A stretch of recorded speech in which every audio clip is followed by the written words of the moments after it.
we know that strategy and culture are tightly connected, that it really comes to the how, right? And so that's where we define culture really in two different ways.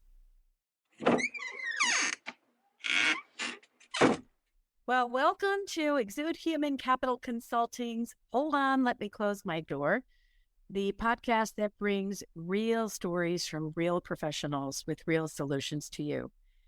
Join us as we navigate the ever-changing workplace with Allison DeFlorio, co-founder and managing partner of Exude Human Capital, and special guest. One of the most interesting things about doing these podcasts are the people that I have the opportunity to chat with. And today is certainly no exception. Today, we have with us Michael Stewart, Managing Director of WorkEffects, an organization that has done a lot of research and spends their time helping organizations align leadership and culture. So welcome, Michael. Thank you. Michael, we hear that word culture pop up almost on a daily basis. We hear culture eats strategy for lunch. We've heard culture meets strategy for breakfast. On your website, you share some rather fascinating, impactful impacts of what culture can have on an organization. I want to share some of them just to set the context for today. You say that healthy cultures grow revenue at an estimated 166% to those unhealthy cultures. You said that 85% of mergers and acquisitions fail because of culture. And the really astounding numbers that aligned cultures grow EBITDA at an estimated rate of 756% and revenue at 692%. Those are remarkable numbers. Can you share with us a little bit about your work in this space and the work that WorkEffects focuses on? So I'll just give a little quip about why those results are the way they are. If you think about two people that are on a team and they have a project, right? And one person thinks that the decisions for that project should be made based on the facts and the data and the numbers, right? And the other person thinks, no, the decision should be made based on the experience and the intuition and all the knowledge that I have gained, right? They're on different pages. And what we found is that can lead to as much as 12 hours per person per week of lost productivity. Wow. That's significant. And if we can change that by just a few percentage points, let alone accomplish all of that difference, that's where we get people to be on the same page. And we're connecting what we're trying to do, the project that we're working on, and we're being aligned in how we think about doing that. And that's where all of those numbers really come from. That's really fascinating. Can you tell our listeners a bit about how you help do that, how WorkEffects, and I have had the privilege of being through your program with one of your certified facilitators. And I just think people would benefit from saying, so how do you even do that? Right. Every organization has their process. We don't pretend to be subject matter experts in our client's business, right? But our process is really a 4-stage process.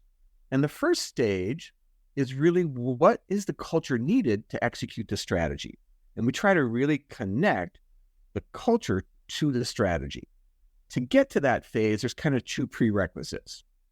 One is, do I have a semi-functioning, healthy executive leadership team? And two, do they have a strategy? Because without a what, they can't really get to the how. And so those are the prerequisites for kind of that first phase. The second phase is we discover what is their current culture that they have. So now we can identify what are the deltas between what is needed to execute that strategy and what is the current culture. Then we start to help people really develop the habits. And it's really as simple as connecting the what and the how well all the time. The what being the strategy, the task of the day, and what is that extra sentence or the paragraph that goes along with that says, here's how we need to think about accomplishing that. And that comes in that sort of developing that habit. We have practice sessions with all the people leaders inside of an organization.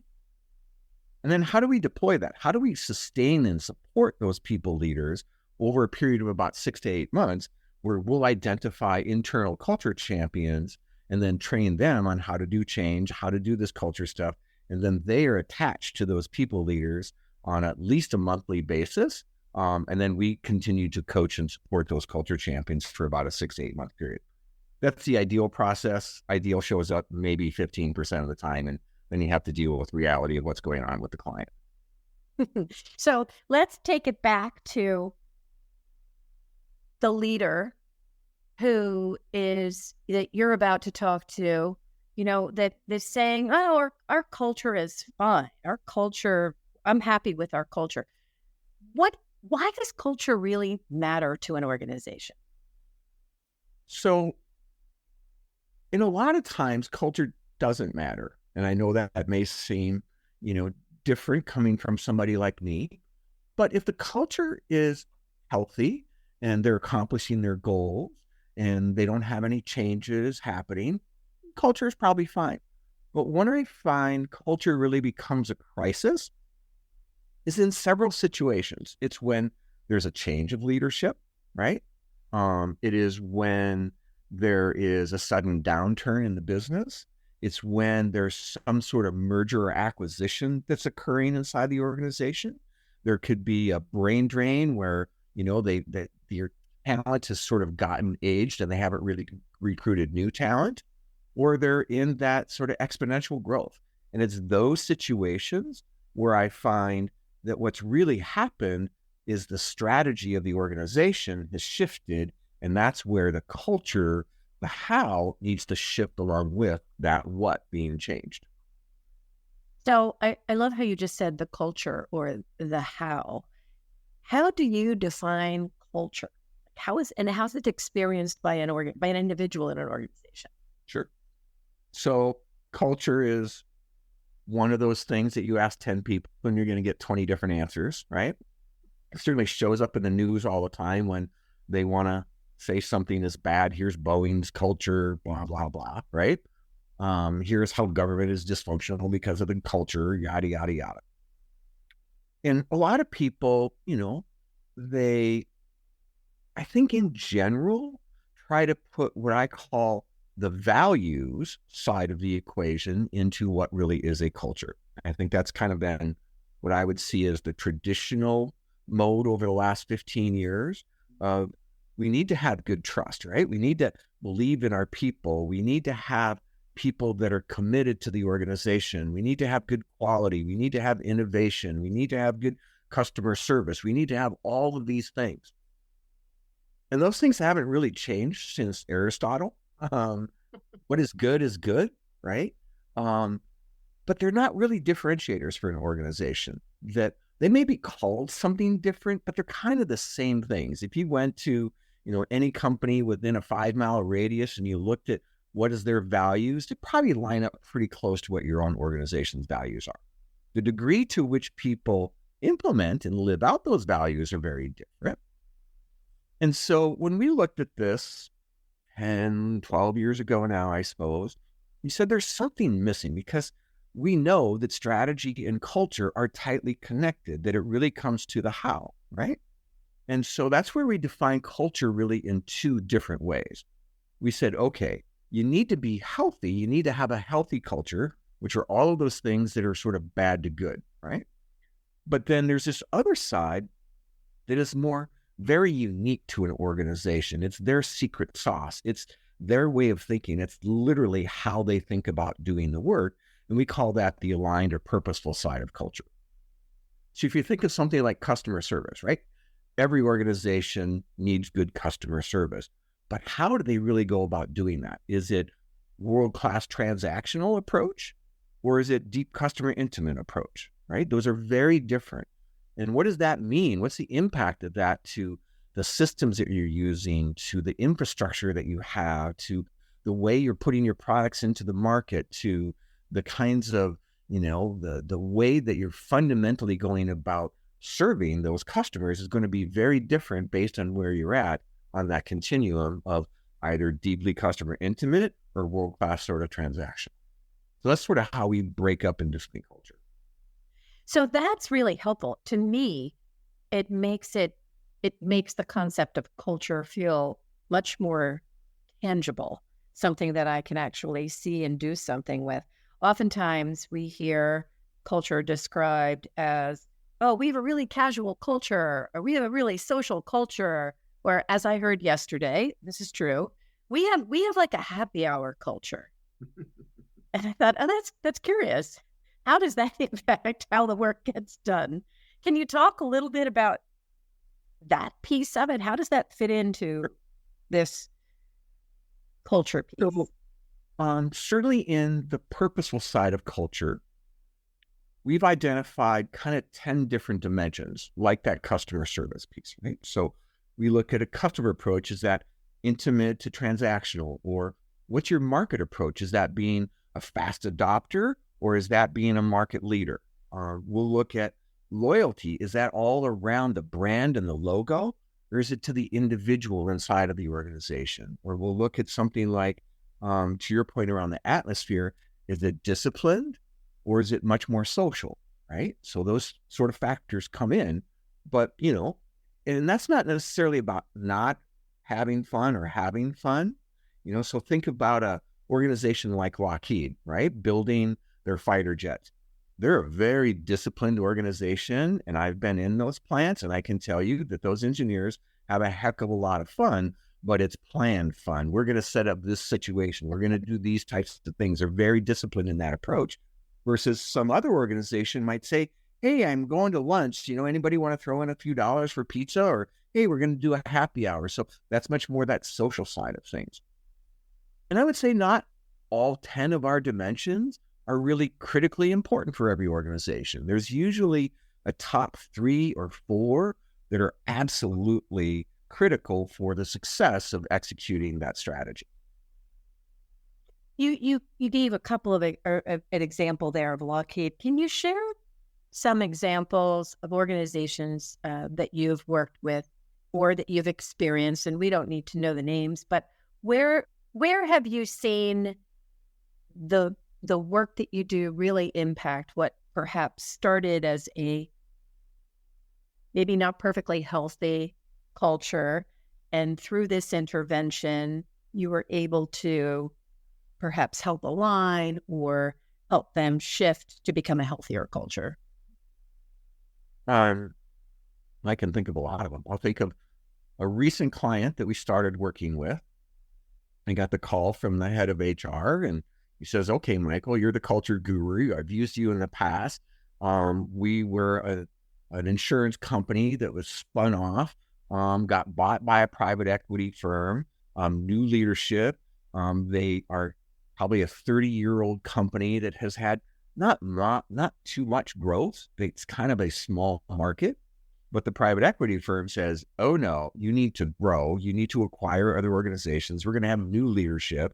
We're going to have new talent. So a lot of those sort of 5 scenarios were sort of coming into play.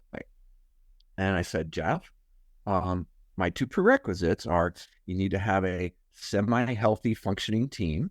You don't have to be perfect. You don't have to be top performers, and you need to have a strategy. So I did my intake interviews with the ELT, and I found they are not on the same page. There's a lot of infighting, and they had some 250 slide deck approach to strategy. I said, okay, we're not ready to do the culture work yet. And so let's back up. Let's start building a functioning, healthy team, and let's really build out the strategy. That strategy and that team is better. They're not perfect yet. That was probably October through February that we were working with them on that. The strategy, we got down to a 2-page, 2-slide sort of document that was shared, got input from all of the next level leaders, now been cascaded into everybody's scorecard. So now we'll go on the journey of, all right, with the executive team, now that you have a strategy, you are functioning well enough to be able to have the kind of debate that's needed around the culture. Let's do the workshop, phase 1, around what's the culture needed. From there, we'll discover what is the culture that you actually have inside the organization, measuring both the healthy and the purposeful side of culture. And we'll figure out what those deltas are. And then we'll conduct training with all of the people leaders inside the organization in probably the end of June kind of a time frame. And then we'll deploy our culture champions. So that's sort of a situation where I often find that the organization is not ready to do this type of work, and we have to back up. Another organization I worked with was a teaching hospital in the Southwest that they were, what's the best way to put it? It was run by a university. The hospital kept losing money every year to the tune of $8 to $10 million a year that the state had to back fund them. 75% of the staff, this is the only hospital in town, would not go to that hospital for care. They would drive 2 hours to a different hospital. They had patient wait times in excess of 2 hours. And the larger regional hospital system acquired this organization and said, oh, we have a mess. We know 85% acquisitions fail. And they said, oh. So this is a little unique situation in that they didn't really have a senior team yet. They didn't really have a strategy. And so we put a series of workshops to help define what is the culture that they wanted. And we put the doctors and the administrators and the nursing staff and all the different directors in a series of half-day workshops. I think we did like 10 of those. We figured out what's a culture that they wanted. We then went out phase 2 and discovered what's the culture that they currently have. Then we use that information with the parent organization to say, okay, here's where they want to go. Here's where they're at. And that helped them identify who the senior team should be and develop the strategy of what was reasonable, what could they get accomplished. There's sometimes organizations, they try to create too much change. I call that trying to move Arlene to the cemetery. So sometimes you got to be reasonable, right, in terms of how much change can be accomplished. And then we went out and we did our phase 3 and phase 4 process, trained all the leaders, helped them build the habits of connecting the what and the how well, supported them with their internal culture champions. And this was probably about a 9,000 person organization. So we used multiple tiers of culture champions with that. So one culture champion might be responsible for coaching and developing the next tier of culture champions, and so on and so forth. And within a 6-month period of time, they went from patient wait times of over 2 hours to less than 30 minutes. Wow. They were back to being a profitable organization within that 6-month period of time. What are some of the other sort of key facts? Those are probably the 2 biggest ones that came out of that. So very rapid sort of transition. But we got the buy-in from everybody, right?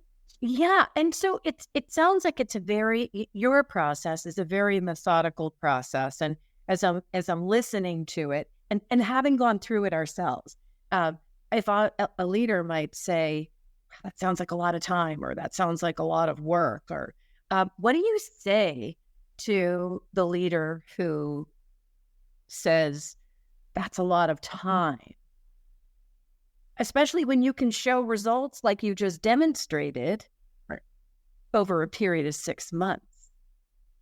So at each of our phases, there's always kind of an assessment. Is the client organization ready to sort of move to the next phase, right? So if we get to a phase 1 where we're having the ELT, we're trying to define the culture that's needed, and they can't get to agreement, we see a lot of dysfunction. We're not going to go out and ask, what is the current culture? Because we don't have a functioning, healthy executive team. So pause, stop there. If they don't have enough, what I would call capabilities internally to really do good change management, like, okay, we got to beef up those capabilities, kind of the raw capabilities within the organization to be able to consume that change. So there's a lot of factors that go into how long does it take, how short does it take. What I find, though, is that organizations, they like to change what's easiest first, right? Mm-hmm. So if we look at the physical things, let's look at what's the org structure, what's the tools that we're going to use, right? Those are What's sort of the design of the office space? How are we going to be remote? Are we going to be part-time? What are the sort of structural, physical things that we can change? You can change those. How long is that going to take? 3 months, 6 months, a year, maybe for bigger ones. And that's about how long that competitive advantage is going to last that organization. If we look at the next layer around what's the plumbing, what's the strategy, what's the measures, what's the processes, what's the reward systems, how do we get that well functioning? That probably takes anywhere, small organization can do that in a year, maybe 3 years for a larger organization. And that's about how long that competitive advantage is going to last. If we look at the next layer, which is where a lot of people in our field focus on, is really around the behaviors, right? It's around, here's the values, here's the level of engagement, here's the leadership that we have. And to do that and get that right, that probably takes, on average, 3 to 5 years. And that's about how long that competitive advantage is going to last. If you raise culture with executives, they're going to go, oh my goodness, that's going to take a life cycle of employees to get through, right? I can't touch that. I'm not going to be in this job. It's not going to happen. I'm going to retire or whatever. Something's going to change. And so I can't tackle that culture piece. And the reason I think it's so difficult is because what we started with, right? The culture is this fuzzy kind of don't really know what it is. There's so many different definitions about it and people can't define it. And I think that's what we've tried to unlock is really, okay, let's take all of that stuff that's opaque and let's make it transparent. Let's really get down to the details and defining culture, both on the healthy side and the purposeful side. And when we can define that, we can now measure it and we can move the needle much faster. And if we can get the belief systems and the norms and the common way in which we think about solving the problems in an organization, we can get that aligned. All of the other things around the behaviors and around the systems and the infrastructure and the physical things, the resistance to change that you have there is a lot less because you have an aligned culture. And therefore, the ability to adapt and innovate and move faster becomes much, much better for an organization. And I'll say again, having something that strikes me with the way you do your culture work and having experienced it as a participant in one of through that process is what you just described as giving culture definition, much more tangible definition. And to your point, that clarity that, oh, now we know what it is. Now we can start doing things to affect it or make decisions or align around it. If you are a leader who is listening to this and saying, geez, I know that I know that I want to take a look at our culture and it may not be entirely broken, but I think given what's happened over the last 5 years and how external factors have been impacting the work environment, we've had to change our strategy. Perhaps what we have been doing isn't what we should be doing moving forward. What are those best pieces of advice that you would give to a leader to get started? I think, first of all, you have to have an assessment of, back to my, are you healthy enough? Or do you need to work on the aligned side? And I think it's always somewhere in the consultant handbook, there's always which one do you want to choose, right? And I think that being healthy enough means that you have good enough leadership. And what I mean by that is they're the ones who are setting the vision. They're the ones who are creating followership. They're the ones that are creating strategies. So do you have good enough leadership? It doesn't have to be perfect, but are you good enough in that category? The second part is really around trust. Do you have trust in the people that work in the organization? You don't have to have 100%, but you mostly trust them. And do people in the organization really believe in the organization that it's going to be successful, that it's good actors, that it's going to do good things? Those are kind of the secret sauce criteria to be healthy enough in those areas. And then you can work on more of this aligned side or purposeful side of culture. And if you work on that purposeful side of culture, you're going to find that it's going to affect other attributes of a healthy culture. So if we think about how do people feel their individual capabilities, right? How do they get connected to the whole? If you think about teams and how they work in and across teams, by being more aligned, they're going to be much more effective in terms of their teamwork. Or if you look at organizational capabilities, right? Are we going to be efficient? Are we going to have the innovation? Are we going to have the quality? And by driving this purposeful side of culture, you're actually going to become more healthy in those areas. So that's why I say, which one comes first? I always say you can't run a marathon without a broken leg. And so that's why I sort of focus on that healthy side first. But then, do you want to run a marathon? Do you want to just walk around the mall? Do you want to climb Mount Kilimanjaro? To what level do you really aspire to get to? And that's where sort of our culture work sort of helps. And so I think my words of advice is have a real good assessment of what is your health of the organization in that leadership and those trust areas first. Great. What question have I not asked you that you get asked frequently that would be helpful for our listeners to know the answer to? How much is it going to cost, and how much time does it take? Talk about the cost. I can't tell you. I can tell you how much the first phase is going to be. And you tell me when you can. The hardest part really for that part of it is just getting people's calendars lined and go, we're going to take a full day to talk about culture. I'm like, yes. And we have to do it. I've done it virtually, obviously with COVID, but it takes probably 3 days with a virtual approach and a 1-day event with an executive team in person. And from there, that unfolds the journey. It could be 6 months. It might be, I've had organizations that finally to get to phase 3, we're 3.5 years in because their readiness and where they're at just weren't there. And we had to sort of beef up some of those approaches. We do have a culture check that's free on our website that sort of acknowledges, here you can go in, have your leaders or other team members sort of fill out, here's where they think the current culture is at, here's where the needed culture is, and what's the level of alignment or not alignment on that. So that's a nice free tool that people can use to sort of experience what it is we talk about. Great, great. Well, Michael Stewart, Managing Director of WorkEffects, I just want to thank you for being our guest today.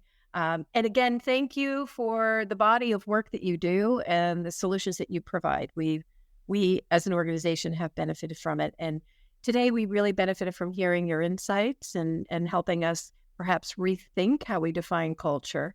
So thank you for being our guest today. It's my pleasure. And to all of our listeners, thank you for once again tuning in to Hold On, Let Me Close My Door. I want to leave you with a quote that I thought was relevant to today's conversation. When you hear Michael describe kind of the investment of time into this quote by Larry Sand is, culture is not an initiative. Culture is the enabler of all initiatives. And on that note, I hope you all have a great day. Thank you.